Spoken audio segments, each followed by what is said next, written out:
Trucking,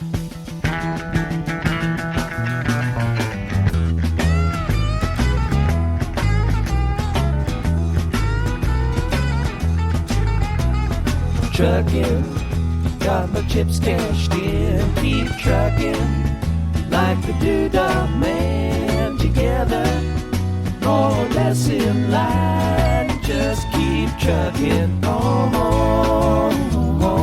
And welcome back to another Thursday episode, another monthly recap of things happening here on the Goodview Quarter. I'm your host, the Liberty Hippie, here again.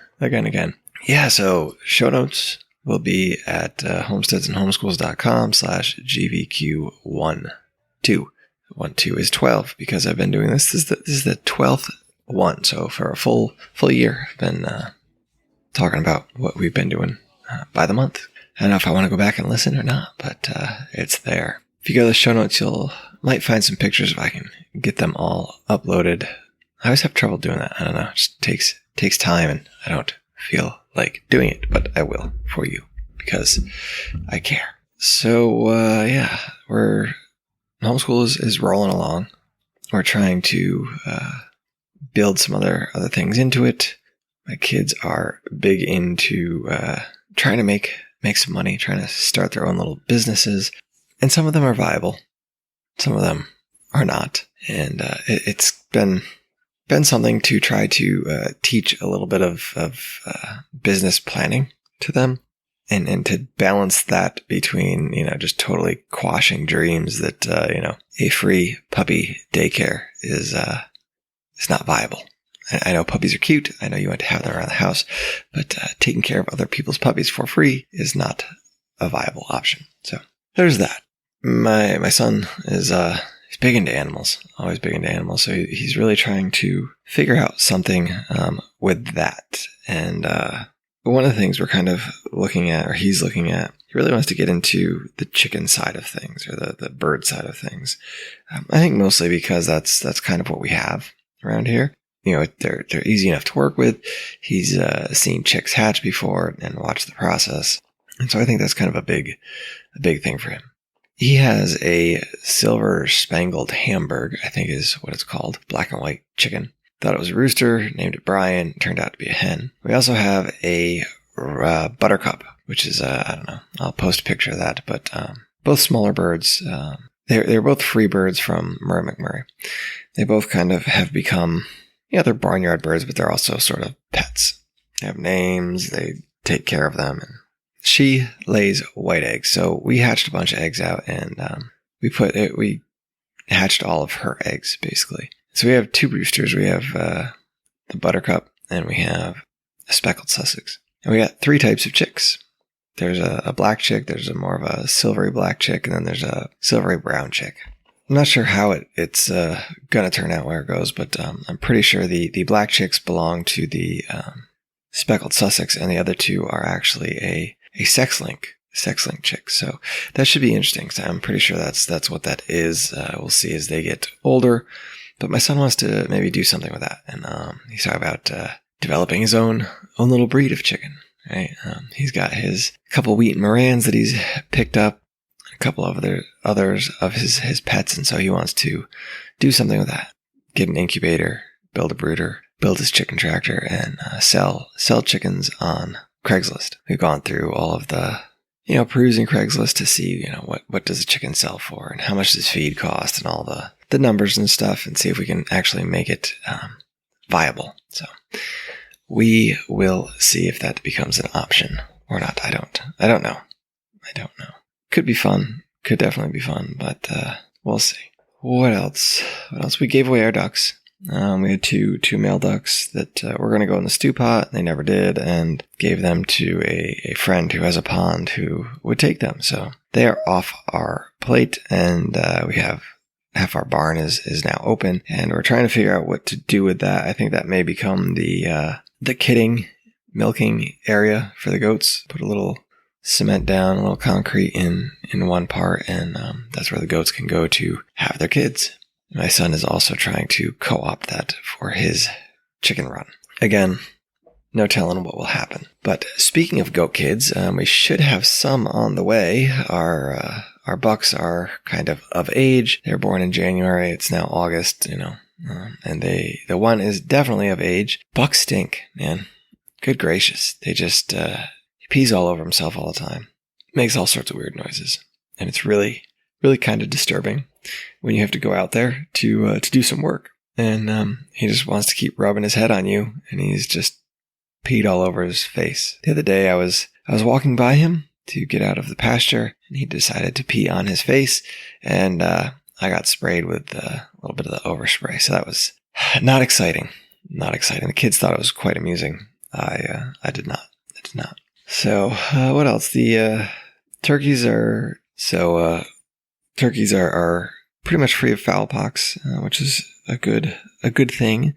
And it turns out we have, out of 11 turkeys, we have 1 hen and 10 toms. I wasn't sure last month. I thought maybe we might have 2 hens, but we don't. We have 1. So I'm not sure the odds on that. But so if we decide to keep these guys and hatch them out, that might well have to probably get some more hens in the future from somewhere else. So I don't know. We'll see what we're doing there. I did put that electric chicken wire in the goat pasture to separate the goats from the turkeys a little bit, give the turkeys some place to eat.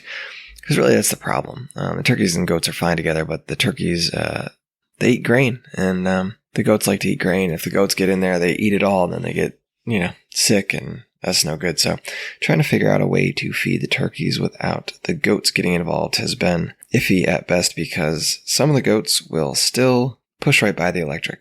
They are willing to get that shock for some grain. So yeah, that's, I don't know. We'll have to figure it out. I am trying to figure out different ways to really clip the fence together, right? Because there's about 6 inches, 7-8 inches between the poultry net posts and the actual fence. So if I shrink that up a little bit, but I don't want to get it too close and have it grounding out. But yeah, we'll figure it out. What else? The garden. The garden is about to go back in. I think it's about time to get some of the greens and whatnot in. I think this fall I've been saving up some cardboard, so I think we're going to try to do a little bit of kind of lasagna gardening out where we usually do our garden. Still trying to amend that soil and add a bunch of good stuff back into it. So we'll have some cardboard and some leaves and some compost that will get in back there. I really want to. It's about that time to go get some fruit trees, plant some more fruit trees. We have had really awful luck with them here. The ground is just so compacted, so much clay. It's really hard to do. So trees always end up dying or just growing so horribly slow that in 20 years you might see something. But I don't know. I think we're going to try to do maybe a couple more pear trees. Try to put some peach trees in. Might ask a neighbor to come dig a hole and fill it with some compost or something to at least give the trees a better start. So we'll see. It's it's a bummer. It's taken 5 years, and all the trees we have planted have died except for one pear tree, and it's grown maybe 8 inches in the last 5 years. So we'll see. I guess try to find something that likes clay and sand. We tried blueberries, and they did okay, and then they just died. Some of it's user error, some of it's just they just don't take it. They don't take well. They'll get started and they'll be going good, and you'll be doing everything right, and then they just die. I think their roots just get too bound up in the clay and too root bound and just don't make it, or something. Sure. School's almost here. School's starting soonish. Got some open houses to go to for pre-K and first grade. It's really, it'll be interesting because we tried to do a bit of homeschooling with our younger daughter and ran into some of the same roadblocks that we did last year, in terms of knowing what to do, knowing how to do things, but refusing to do them, and really just kind of playing games. And I think some of that is just because we're, our maturity is not quite up to our age yet. We're still operating at a much younger headspace, and hopefully school will be able to, work with some of that a little bit better. I know I should have some access to specialists and see how that plays out, because it may be something that we need to consider, that we just haven't considered yet. I don't know. It'll be something. That is for sure. Anyway, I think that's it for today. I don't know. Not a long one. Things have been going. Have some goat kids on the way. We'll have more chicks on the way. Get the garden going again. School will be taken off so we can rest up in the fall when it's nice and actually cool out and we can go play outside in the garden. Yeah, that's all for me today, guys. Looking forward to this fall. I hope you are too. I know some of you guys up north, maybe not so much because it means winter is right there. And so I'm adding this in after, so if you notice a little bit of different audio, that's why. But a couple things I forgot to tell you guys that I'm just super duper excited about. I got the pressure washer out and finally decided to pressure wash the house. It was green in particular areas, but I did it. And in so doing, I managed to shoot my hand. Not sure how, considering that the gun itself is as long as my arms, so I'm kind of confused how I did it, but I did it. I didn't lose any fingers. It's big rug burn, but yeah, be careful with those things. They can hurt. They can hurt for sure. And that's really not what I'm excited about. What I'm really excited about is the time of year it is down here. One of the things about New England area, I mean, mushrooms, it was like mushroom season all year except for winter. You had spring shrooms, you had summer shrooms, you had fall shrooms, and they were just always something popping. Down here, I've yet to find that really to be true. People say this area is great for mushrooms. I've not seen it yet. Sad, because that's one of the things I enjoy doing out in the woods is kicking over toadstools and finding stuff that is cool. But over the last few years, I've noticed that around this time of year, the chanterelles pop out. It is just orange gold all over the forest floor. And we went out and we saw some. So we went back out that afternoon and picked a bunch of them. And we sauteed them up, make some mushroom burgers out of them. Chanterelles aren't my favorite mushroom to eat, but they smell delicious. If you read the books, it says they smell like apricot. I'm not sure I would agree that they smell like apricot, but they do have a certain earthy floral aroma that is quite pleasant.